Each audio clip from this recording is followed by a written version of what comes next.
Hoje nós vamos ver os detalhes sobre as moedas de habilidade do Resident Evil 7. Essas moedas, para quem não conhece, trazem consigo alguns atributos extras durante a gameplay caso estejam no inventário. Isso vai desde uma melhoria dos atributos de ataque até uma melhoria na velocidade de recarga. Enfim, elas fazem parte de alguma DLC e estão disponíveis em diversas partes da campanha e até mesmo em diversos extras do game. E de fato, quando eu vi essas moedas no baú, eu pensei, isso daí vai tornar o meu jogo muito mais divertido. E que nada, cara, o bagulho parece que só serve para ocupar espaço no inventário. Tanto que eu até deixava de pegar alguns itens, ou até tinha que dar um monte de voltas só para poder encontrar um baú. Não era um negócio muito legal. Inclusive, depois de um tempo, eu deixei de usar essas moedas, não estava dando certo. De qualquer forma, depois que eu terminei o jogo, zerei em menos de 4 horas sem usar nenhuma cura, corri atrás dos bonequinhos e terminei o modo Madhouse para poder pegar os extras do jogo, eu simplesmente resolvi saber a verdade sobre essas moedas, o quanto isso de fato entrega de vantagem ao jogador. Isso tudo, é claro, dando uma olhadinha na memória do jogo. E é isso que a gente vai ver hoje. Então, vamos nessa! Vamos começar falando um pouco sobre as moedas que vem nessa DLC e as suas habilidades. Essas moedas são a moeda de ataque, a de defesa, a de instintos, a moeda universal e por fim a moeda de recarga. Sendo assim, no baú vem 2 moedas de cada tipo. Também dá para encontrar essas moedas de forma aleatória, por exemplo no modo Ethan Must Die. Mas qual que é o problema? O problema é que essas moedas são bem confusas. Olha só, por exemplo, na descrição da moeda de instintos, diz: esta moeda foi feita para aprimorar os instintos de luta. Ok, não precisa de interpretar muito para chegar na conclusão de que isso melhora o desempenho ao usar armas brancas, certo? Mas de que maneira que melhora? Aumenta a velocidade ou aumenta o dano? E olha essa outra, moeda de ataque.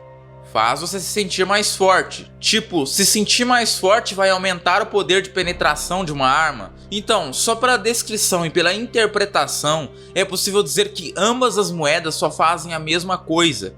E olha só a descrição dessa outra moeda. Moeda universal. Esta faz você se sentir como se estivesse em melhor forma. Dá na mesma de novo. E o pior de tudo, olha a primeira mensagem que vem junto com a descrição de todas as moedas. Dizem que essas moedas têm efeitos especiais para quem as carrega. Tipo, sério mesmo? Dizem que tem efeitos especiais. Ou seja, você pode estar andando com bosta no inventário. Você não sabe se esse negócio realmente funciona e serve para alguma coisa. Aí é claro que eu entrei na internet, pesquisei um pouco para ver se encontrava alguma informação. Eu encontrei uma coisinha ou outra, mas nada que seja muito explícito, dizendo a porcentagem que aumenta das coisas. Por isso que eu mesmo comecei a verificar a memória até encontrar os endereços responsáveis pelo efeito dessas moedas. São todos endereços float e estão na mesma região da memória, olha só que interessante. E agora que eu te digo exatamente qual que é a diferença entre essas moedas, o que elas realmente fazem. Vamos começar pela moeda de ataque. Se ela estiver no seu inventário, ela aumenta o dano de absolutamente qualquer arma em 6%. Isso vai do canivete até o lança-granadas, totalizando 12% de dano extra com 2 moedas. E sendo bem sincero, eu esperava pelo menos uns 50%. 12% é uma mudança praticamente invisível. Isso para ter um trambolho no inventário. É claro que alterando esse endereço e colocando valores absurdos é possível fazer um código de one hit com uma faca de cortar bolo. Mas enfim. Agora a moeda de defesa, eu pensava que essa moeda só funcionava ao defender os golpes. Seria algo semelhante aos segredos da defesa. A descrição dessa moeda que eu não li é: esta foi feita para endurecer o seu corpo. Enfim, o que ela faz na prática é reduzir todos os danos de inimigos em 6% por moeda. O engraçado é que é um endereço float negativo, então é possível colocar um valor que faça com que você leve mais dano, a ponto de sobreviver apenas a um hit. Na verdade, dá para fazer isso com o efeito de todas as moedas. Enfim, com o efeito de 17 moedas da defesa, é possível ficar imortal, embora não tenha nem as moedas e nem o espaço no inventário para fazer isso. Agora a moeda de instintos. Essa moeda aumenta o dano com arma branca em 6% e pode ser usado em conjunto com a moeda de ataque, para poder aumentar ainda mais o dano de arma branca.